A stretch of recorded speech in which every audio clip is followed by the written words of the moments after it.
I grew up in an Italian family, so I was used to big meals and even bigger personalities. But these three things I didn't expect.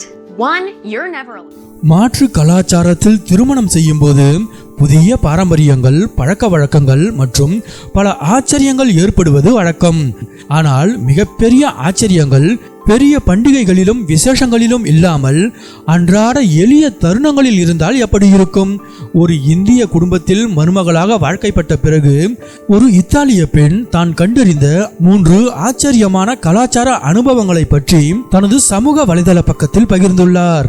Chrissy Varghese என்ற அந்த இத்தாலிய பெண் வெளியிட்டுள்ள வீடியோவில் Chrissy தனது பின்னணியை அறிமுகப்படுத்தி பேசத் தொடங்குகிறார். நான் ஒரு இத்தாலிய குடும்பத்தில் வளர்ந்தவள். அதனால் பெரிய விருந்துகளும் கலகலப்பான மனிதர்களும் எனக்கு பழக்கம்தான். ஆனால் இந்தியாவில் இந்த 3 விஷயங்களை நான் சுத்தமாக எதிர்பார்க்கவில்லை என்று அவர் கூறுகிறார். அவரது முதல் ஆச்சரியம் உணவருந்தும் மேஜையிலேயே கிடைத்துள்ளது. இந்திய குடும்பங்களின் விருந்தோம்பல் பற்றி அவருக்கு ஏற்கனவே தெரிந்திருந்தாலும் இடைவிடாமல் உணவு பரிமாறுவதை அவரால் சமாளிக்க முடியவில்லை. இங்கு யாரையும் பசியோடு இருக்க விட மாட்டார்கள் என்று கூறும் கிறிஸ்டி, நீங்கள் முதல் தட்டு உணவை சாப்பிட்டு முடித்த மறு நிமிடமே மேலும் 3 முறை உணவு உங்கள் தட்டில் வைக்கப்படும். எனக்கு வயிறு நிறைந்து விட்டது என்று சொன்னால் கூட அதை இங்கே யாரும் ஒரு பொருட்டாகவே எடுத்துக்கொள்வதில்லை என்பதை புரிந்து கொண்டேன் என்று அவர் புன்னகையுடன் கூறுகிறார். இரண்டாவது ஆச்சரியம் விருந்தினர்களை பற்றியது. இத்தாலியில் குடும்பத்தினர் அல்லது நண்பர்கள் ஒன்று கூடினால் சமையல் அறையில் அனைவரும் சேர்ந்து உதவி செய்வது வழக்கம். ஆனால் இந்திய குடும்பத்தில் திருமணமான பிறகு விருந்தினர்கள் அப்படி செய்யக்கூடாது என்பதை அவர் உணர்ந்துள்ளார்.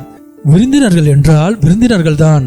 அவர்கள் அமைதியாக உட்கார்ந்து உபசரிப்பை அனுபவிக்க வேண்டுமே தவிர சமையல் அறைக்கு வந்து உதவ வேண்டிய அவசியமில்லை என்பதை உணர்ந்து கொண்டதாக கிறிஸ்ஸி கூறுகிறார். மூன்றாவது ஆச்சரியம் குடும்பத்தினர் ஒளிவு மறைவு இன்றி நேரடியாக பேசுவதுதான். நீ புருவத்தை சீரமைக்க வேண்டும், உன் லெஹங்காவுக்கு இந்த சோழி நன்றாக இல்லை போன்ற கருத்துக்களை அவர் கேட்டுள்ளார். ஆரம்பத்தில் குடும்பத்தினர் தன் மீது கோபமாக இருக்கிறார்கள் என்று அவர் நினைத்துள்ளார். முதலில் எனக்கு என்னடா இது, சண்டை போடுகிறார்களா என்று தோன்றியது. ஆனால் பிறகே புரிந்தது, இது இயல்பான ஒரு உரையாடல் தான் என்று என்கிறார். இந்த கருத்துக்கள் தன்னை காயப்படுத்துவதற்காக சொல்லப்பட்டவை அல்ல, மாறாக குடும்ப உறுப்பினர்கள் ஒருவரோடு ஒருவர் எவ்வளவு வெளிப்படையாகவும் உண்மையாகவும் பழகுகிறார்கள் என்பதையே இது காட்டுகிறது என்பதை அவர் பிறகுதான் புரிந்து கொண்டார். இந்த வித்தியாசங்களை சவால்களாக பார்க்காமல் மற்றொரு குடும்ப கலாச்சாரத்தை புரிந்து கொள்ளும் வாய்ப்பாகவே கிறிஸ்ஸி பார்க்கிறார். ஒரு புதிய குடும்ப கலாச்சாரம் என்னை ஏற்றுக்கொண்டதில் இருந்து நான் நிறைய கற்றுக்கொண்டேன். இதை எதற்காகவும் நான் விட்டு தர மாட்டேன் என்கிறார். தனது பதிவின் தலைப்பில் திருமணத்திற்கு பிறகு புதிய பாரம்பரியங்களை எதிர்பார்ப்பது இயல்புதான் என்றாலும் அன்றாட சிறு சிறு பழக்க வழக்கங்களே தன்னை அதிகம் ஆச்சரியப்படுத்தியதாக குறிப்பிட்டுள்ளார்.